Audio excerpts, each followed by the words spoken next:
ఆధ్వర్యంలో ఇక్కడ ఈ శిబిరాన్ని నిర్వహించడం జరిగింది. ఈ శిబిరంలో ఎముకలకు సంబంధించిన సమస్యలన్నీ, దాంతోపాటు షుగర్, బీపీ, జ్వరం, జలుబు అన్నీ చెక్ చేసి వాటికి ఉచితంగా మందులు ఇవ్వబడుతున్నాం. అంతేకాకుండా ఈ స్వచ్ఛంద సంస్థ ఆధ్వర్యంలో ప్రతి సంవత్సరంలో 3 లేక 2 సార్లు మేము మెడికల్ క్యాంప్ నిర్వహిస్తున్నాం. అంతేకాకుండా స్లమ్ ఏరియాలో ఎక్కువగా మెడికల్ క్యాంప్ నిర్వహించడం, స్లమ్ ఏరియాలో ఉన్న పిల్లల్ని చదివించడం, పల్లెలకు పంపించడం, అంతేకాకుండా రక్తదాన శిబిరాలు, అన్నదాన కార్యక్రమాలు ఇవన్నీ కూడా నిర్వహిస్తూ ఉంటాము.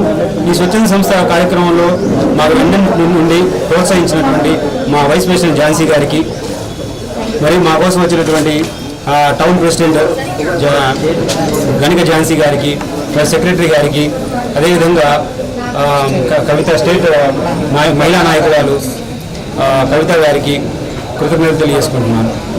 సంస్థ వ్యవస్థాపక అధ్యక్షులు సన్నాని గారు మరి ఈరోజు మెడికల్ క్యాంపు లూడ్స్ హై స్కూల్లో ప్రారంభించడం జరిగింది. దీనికి డాక్టర్ యశస్వి గారు మరి మెడికల్గా మందులు ఇస్తూ వాళ్ళు టెస్ట్ చేస్తూ మనకి అనేక డాక్టర్స్ చాలామంది ఉన్నారు, సేవా కార్యక్రమాలు మరి చేస్తూ ఉన్నారు సన్నాని గారు.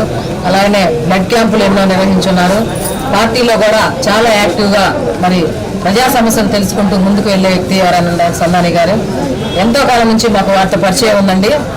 అన్నదాన కార్యక్రమాలు, రక్తదాన కార్యక్రమాలు, మెడికల్ క్యాంపులు ఇలా తరచూ చేస్తూనే మరి ఒక పక్క ప్రజాసేవ చేస్తూ ఒక పక్క మరి వైసీపీ పార్టీకి కూడా సేవ చేస్తూ ఉన్నారు. ఇలాంటి అవకాశాలు రావటం అరుదండి. సన్నాగారి గారికి మంచి అవకాశాలు మరి దేవుడు కల్పించాలా, అందరూ కూడా చేతులు అందించాలని చెప్పి సన్నాని గారిని అభినందిస్తూ థ్యాంక్ యూ.